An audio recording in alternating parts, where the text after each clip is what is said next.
Tren wszystkim. Oczywiście mowa o treningu. Dziś naszym tematem będzie genetyka, ale nie tylko w dosłownym znaczeniu, ale też ogólnym. Znasz kolegę, który jest genetykiem naturalnym, osiąga formę jak na bombie. Są takie fryki genetyczne, które mogą osiągnąć niesamowitą formę, czy siłową, czy sylwetkową, ale niestety dotyczy to zdecydowanej mniejszości. Musimy też wiedzieć, że słowo genetyk w slangu siłownianym nie dotyczy tylko stricte dziedziny genetycznej, ale też innych aspektów, które dziś poznasz. Oglądaj uważnie, bo przynajmniej dowiesz się, że nie każdy dobrze zbudowany kolega ma lepsze postępy z powodu tego, że coś tam kuje. Po prostu ma lepszą genetykę do tego sportu. Jedziemy z tematem i oczywiście łapy nie ma. Przypominam o kursach KFD, to znaczy 14-15 września odbędzie się kurs trójboju siłowego level 3 w Warszawie. Tu macie też kod KFD oraz mail do współpracy ze mną, plany treningowe. 1. Genetyka mięśni. O tym bardzo mało się mówi i już na starcie ostrzegam. Temat nie będzie łatwy, ale pozwoli Wam zrozumieć to, czego nie widać, ale właśnie ten aspekt ma największy wpływ na to, dlaczego ktoś osiąga wielkie wyniki w sporcie, a Ty nie. Każdy z nas posiada około 3000 genów, z czego znaczenie w sporcie przypisano około 175 genom. Fundamentalnym elementem sportowca jest poziom jego wydolności. Każda osoba posiada swój specyficzny poziom wydolności, który jest uwarunkowany przez tak zwane osobnicze predyspozycje do określonych szlaków metabolicznych. Trudne, ale poczekajcie, zaraz będzie łatwiej. I te właśnie predyspozycje określają, czy ktoś zostanie maratończykiem, sprinterem czy sztangistą. Wszystkie reakcje biochemiczne są zapisane w ludzkim DNA. To pewnie znacie.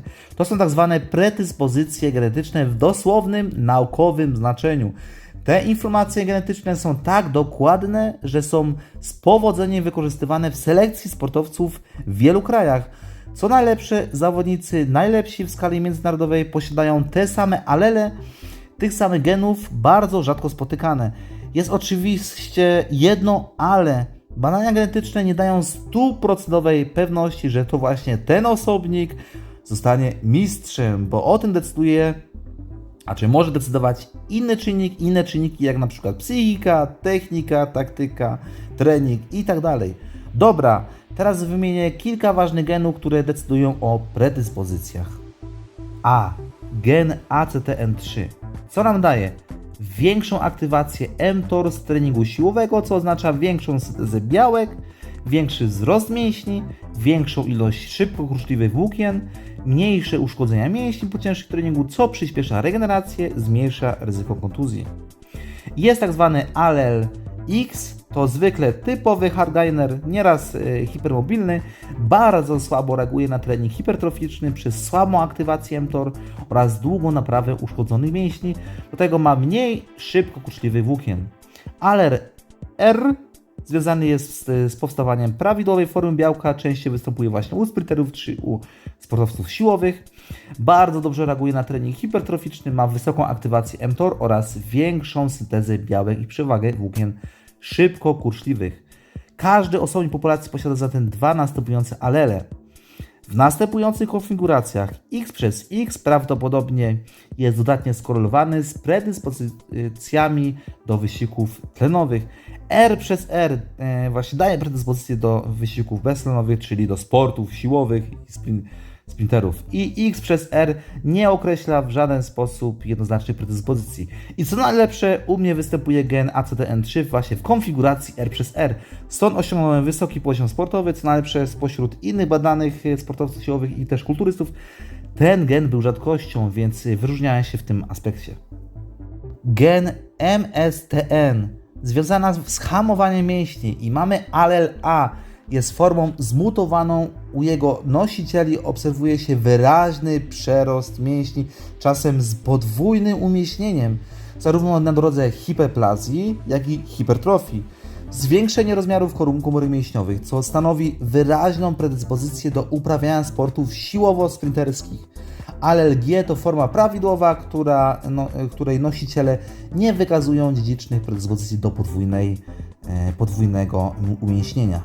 Jest tak zwany gen ADRB3, koduje receptory występujące na powierzchni komórek tkanki tłuszczowej, więc ma wpływ na Twoją sylwetkę.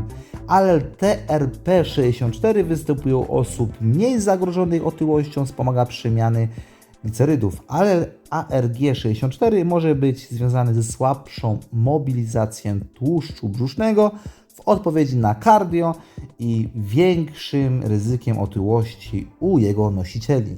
No i kolejny ciekawy dzień, już nie będę przynudzał. Gen CK koduje białko kinazy kreatynowej. Tu niewiele nie muszę Wam mówić, wiecie o co chodzi. Allel A związany z podwyższeniem poziomu białka CK, warunkując predyspozycję do uprawiania sportów szybkościowo-siłowych. Allel G zwiększa odporność na zmęczenie, warunkując predyspozycję do uprawiania sportów wytrzymałościowych. Tych genów jest naprawdę sporo.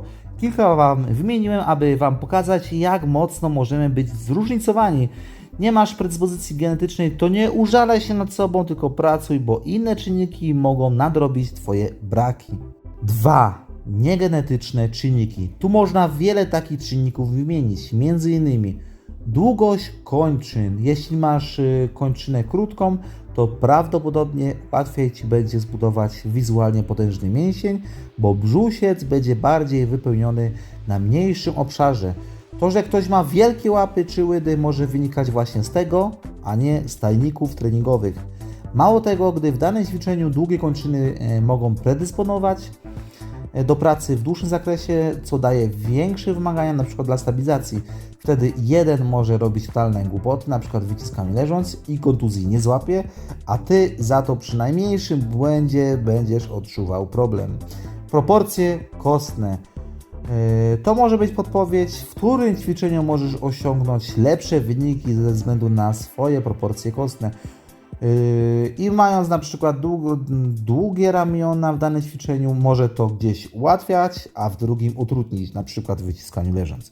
Oprócz wyżej wymienionych czynników musimy brać pod uwagę budowę ścięgien, przyczepów, skład mięśni i wiele innych czynników. Stąd macie sporo możliwości, aby pomimo słabej genetyki nadrobić je czynnikami niegenetycznymi, czy nawet wolą walki, precyzją, dobrym programowaniem, czy zaangażowaniem, ale niestety, jeśli genetyk będzie podchodził do sprawy równie profesjonalnie jak Ty go nigdy nie dogonisz, nie będziesz od niego lepszy.